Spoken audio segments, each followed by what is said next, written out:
You already know something is wrong. You have known it for a long time. You feel it in the way your stomach tightens when you hear their car pull into the driveway. You feel it in the way you rehearse conversations in your head before you even open your mouth.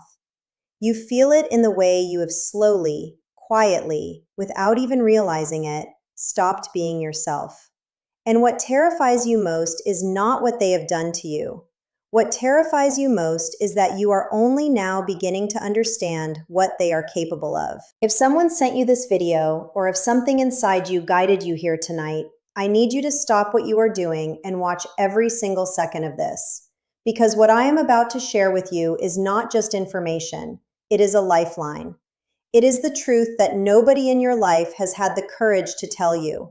And it may be the most important thing you ever hear. Before we go any deeper into this, I want to ask you something sincerely. If this channel has ever made you feel seen, if it has ever given you language for pain you could not explain, if it has ever made you feel less alone in the darkness you have been living in, please subscribe right now. Hit that subscribe button, because the people who need this content the most are often the ones least likely to find it again. The algorithm does not care about your healing, but I do. Subscribe so that every time I release something that could protect you, it finds you. You deserve that. You deserve to be found. Now let us talk about what is really happening. There is a version of a narcissist that most people know, the charming one, the one who says exactly what you need to hear when you are falling in love, the one who makes you feel chosen, electric, special in a way you have never felt before.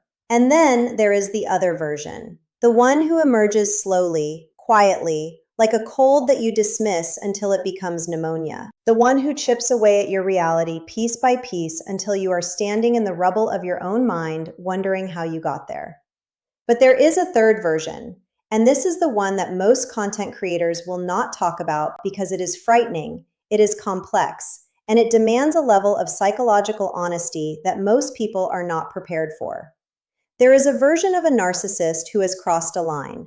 Not the line of cruelty because they crossed that long ago. Not the line of manipulation because that was always their native language. I am talking about something deeper, something more calculated, something that operates below the surface of behavior and lives in the architecture of intention. A narcissist becomes truly dangerous not when they are loud, not when they are raging, not even when they are cruel. A narcissist becomes truly dangerous when they become strategic about your destruction. And if you are watching this right now with that cold, quiet recognition spreading through your chest, I need you to hear me clearly. You are not imagining it. You are not being dramatic. Your nervous system has been telling you the truth this entire time. The body always knows before the mind is willing to admit it. The first terrifying sign begins in silence. There is a specific kind of silence that a dangerous narcissist uses. It is not the cold shoulder. It is not sulking. It is not even the punishing silence of the silent treatment, though that may be part of it. This silence is something else entirely. It is a withdrawal of presence so complete, so deliberate, that you begin to question whether you ever really knew them at all. One day you realize that they have stopped explaining themselves. They have stopped justifying their behavior. They have stopped reacting to your pain. And what that silence signals is not emotional unavailability. It is a decision that has already been made about you. When a narcissist stops trying to manage your perception of them, it means they no longer need you to believe the mask. And when they no longer need you to believe the mask, it means the mask is about to come off entirely. This is the moment that survivors often describe as the most surreal of their entire experience. The moment when the person they thought they knew seemed to simply vanish, replaced by something cold and purposeful and entirely indifferent to their suffering. But here is what makes this silence so dangerous and so psychologically sophisticated. While they go quiet with you, they are not quiet with the world. Behind your back, in conversations you do not know are happening, in relationships you do not know they are cultivating, they are building a narrative. And in that narrative, you are the villain. You are the unstable one. You are the difficult one. You are the one who pushed them to this point. They are not being silent. They are being strategic. They are constructing the architecture of your social destruction before you even realize the demolition has begun. This is what victims describe as the fog, that disorienting, reality-bending experience of sensing that something enormous is happening just below the surface of your daily life, while everyone around you seems completely unaware. You try to explain it, and you cannot find the words because the words would sound paranoid, would sound dramatic, would sound exactly the way they have been training others to hear you. And so you stay silent too, and your silence becomes their evidence. The second terrifying sign is the escalation of invisible violence. Most people understand physical danger because it is visible. It leaves marks. It has a language that society has, at least partially, learned to recognize. But the kind of danger a narcissist poses when they have truly shifted into a new level of threat is almost entirely invisible. It operates in the realm of psychology, of emotion, of perception, of reality itself. And it is precisely because it is invisible that it is so catastrophic. When a narcissist escalates into truly dangerous territory, you will notice something changing in the quality of their interactions with you. The cruelty becomes more precise. It is no longer the broad, explosive rage of someone who has lost control. It becomes something surgical. They know exactly which wound to press. They know exactly which fear to activate. They know exactly which version of your past pain to invoke, because they have been studying you, cataloging you, building a psychological map of everything that makes you collapse.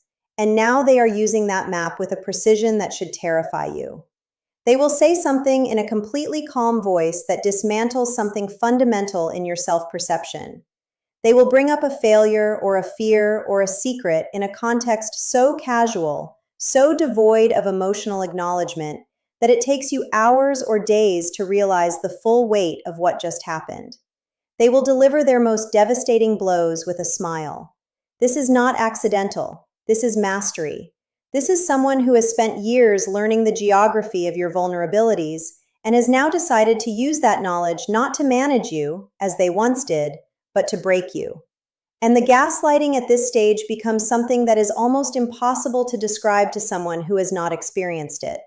It is no longer just the dismissal of your feelings or the rewriting of individual events. It becomes a wholesale assault on your ability to trust your own mind. They begin to systematically undermine your sense of reality at a foundational level. They tell you that you said things you know you did not say. They tell you that you did things you have no memory of doing. They look at you with that particular expression of patient, condescending concern and suggest, with all the gentleness of a knife, that perhaps you need help. Perhaps your memory is not what it was. Perhaps the stress is getting to you. Perhaps, and they will say this with such loving sadness, you have never really been well. And you, who have been so thoroughly trained to doubt yourself, begin to wonder if they are right. This is when I want to speak directly to the part of you that is listening right now with that specific kind of exhaustion that comes from years of not being believed, including by yourself. That voice inside you that has been quietly, persistently saying that something is deeply wrong is not the voice of instability. It is the voice of truth. It has been telling you the truth this entire time. The problem is not your perception. The problem is that you are in a relationship with someone whose entire psychological project depends on destroying your faith in your own perception. If you are watching this and recognizing your life in these words, please do something right now. Share this video with someone you trust. Leave this video on your screen and let someone you love watch it alongside you. Because one of the most powerful things you can do when a narcissist is working to isolate you is refuse to be isolated. Stay connected to this channel. Come back to these videos. Let this be one of the threads that keeps you tethered to reality when everything around you is designed to make you let go. Subscribe if you have not already. Comment below with the word awake if you are beginning to see clearly for the first time in a long time. I read those comments. I see you. You are not alone in this room. The third terrifying sign is the disappearance of consequence. There is a phase in narcissistic abuse that is perhaps the most dangerous of all, and it is almost never discussed. It is the phase that comes after the narcissist has exhausted their supply of fear in you. You see, in the early stages of the relationship and in the moderate stages of escalation, the narcissist still operates within a framework of consequence. They still care, at some level, about how they are perceived by you. They still manage their behavior based on what they think will keep you in the relationship, keep you compliant, keep you producing the emotional supply they need. But when a narcissist becomes truly dangerous, something shifts in this calculus entirely. They stop caring about your reaction. Not in the way that emotional unavailability means they do not care. I mean, they have made a calculation, consciously or unconsciously, that your reaction no longer matters to their goals. And when someone has decided that your reaction does not matter, you have lost the only leverage you ever had. Because the implicit social contract of even the most abusive relationship is that the abuser still needs something from the victim: reaction, fear, compliance, love, pain, something. The moment they no longer need anything from you, you are dealing with a level of danger that operates entirely outside the normal behavioral patterns you have learned to navigate. This manifests in terrifying ways. They stop apologizing, not even the hollow, manipulative apologies they offered before. They stop explaining. They stop justifying. They look at you with a flatness in their eyes that you have never seen before, and it is that flatness, that complete absence of the performance that used to at least simulate humanity, that survivors describe as the moment they truly became afraid. Not of what the narcissist was saying, not even of what they were doing. Afraid of what they had become. Afraid of what they were clearly capable of. Afraid because they were looking at something they could no longer pretend was the person they fell in love with. At this stage, the isolation tactics become extreme. It is no longer the subtle redirection away from friendships or the quiet undermining of your family relationships. It becomes something more aggressive, more visible, and more frightening. They begin making moves to cut off your access to resources, financial resources, social resources, psychological resources. They position themselves as your only source of reality, your only source of support, your only point of contact with the outside world. This is not accidental. This is the behavior of someone who is preparing for something, someone who is removing your exits before they make their next move. And their rage, which may have once been explosive and then contained, now exists in two terrifying extremes. There is the cold, controlled, surgical cruelty I described before, and then there are moments of something else entirely. Moments where the mask slips so completely that you see, with crystalline, horrifying clarity, the complete absence of empathy underneath, the absence of remorse, the absence of any recognition that you are a person with an interior life, with rights, with worth, with a future that belongs to you. In those moments, you are not seeing someone who is cruel. You are seeing someone who is genuinely unbounded by the moral framework that restrains most human behavior. And I want to be very clear about something right now. I am not here to frighten you into paralysis. I am not here to fill you with dread and then leave you alone with it in the dark. That is what they do. I am here to do something entirely different. I am here to take the fear that has been living in your body without a name, the fear you have been carrying without permission to acknowledge, the fear you have been talking yourself out of because you were trained to doubt yourself. And I am here to give it back to you as information. Because fear, real fear, appropriate fear, the kind of fear that your nervous system generates when it correctly identifies genuine danger, is not a weakness. It is intelligence. It is your body being smarter than your conditioned mind. It is the deepest part of you, the part that was never successfully manipulated, trying to protect you.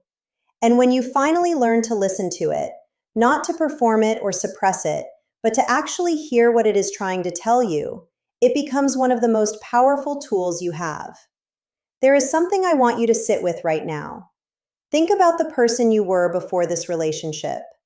Not who you were in the idealization phase, when they were reflecting back a version of you that felt more perfect than real. I mean the person you were before you met them. The person with a particular laugh and particular